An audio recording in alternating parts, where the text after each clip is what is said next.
Ang priority ko po sa araw ay paggugupit at sa gabi naman ay pagre-repair.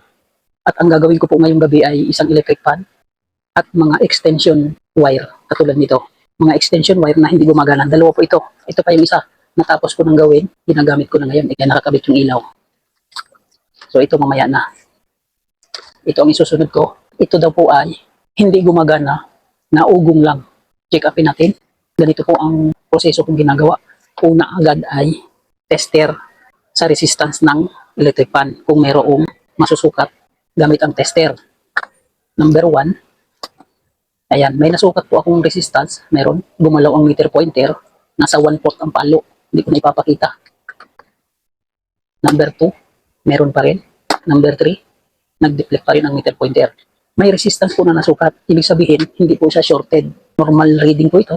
Bakit naugong? Kahit isaksak ko ito sa outlet, ito, number 1, ayaw, may ugong, may vibration, nanginginig. Number 2, number 3, patayin ka kaagad at baka pumutok ang thermal fuse. Bunutin. Confirm po na naugong lang ito. Pangalawang gagawin lamang ay buksan, sikapin natin ang shafting bushing. Ipingitin lang po natin ito. Matigas po siya. Naikot siya pero ramdam na matigas. Mas maganda kung tanggalin ang ilisi para maramdaman kung talagang matigas. Malambot siya pagka may ilisi pero pag tinanggal ang ilisi, ayan o, matigas siya.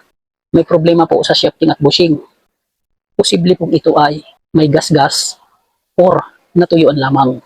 Para malaman ay babaklasin po ito at obserbahan bakit naugong lang. Mga kareal, nabaklas ko na yung electric fan. Hilahin lang natin. Napansin po natin na yung shafting niya ay makinis pa. Ito, parehas na makinis. Walang problema sa shafting. Inspeksyonin natin ang bushing. Ito, ayan o. Kulay puti yung oil pump sa gilid ng bushing. Tuyong-tuyo po yan. Natuyuan na ang langis. Inspeksyonin natin ang kabila. Ito, kulay puti. Tuyong-tuyo. Lalagyan lamang po natin yan ng langis para ma-lubricate. Confirm po natin na yun lamang ang naging problema nito. Kasi walang problema sa shafting bushing.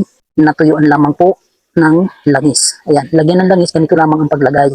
Hindi mahirap maglagay ng langis, lalo na kung ganito yung gamit nyo na panglagay. Pwedeng dukutin yan kahit nasa ilalim dahil mayroong straw. DIY po ito, ginawa ko lang. Basa na ng langis o nawala na yung kulay puti na oil pump. Umitim na dahil sa langis. Ganyan lamang po ang paglagay ng langis. Ganun din sa kabila. Ito. Lagyan lang natin parehas yan. Kahit yan ay naka-ipit ng ganyan, pwede po natin dukutin yan sa paglagay ng langis. Ayan o. Kasi DIY, mayroon akong nilagay na straw.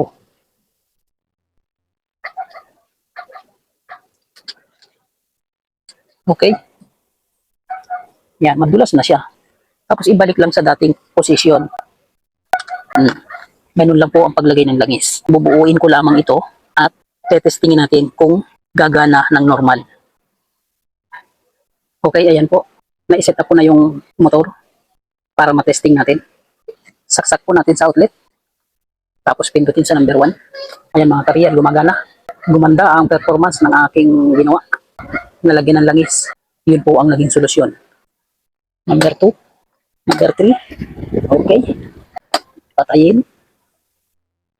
Lagay sa number 1. Steady natin. Okay, ganyan lang po ang solusyon sa problema ng electric fan na umuugong lang, ayaw umikot ng ilisi. Langis lang po pala. Sample tutorial video lamang po ito. Kung gusto nyo pa pong mapanood ang iba ko pang full video tutorials sa pagre-repair, puntahan nyo po ang aking YouTube channel, Vic is Real Vlog.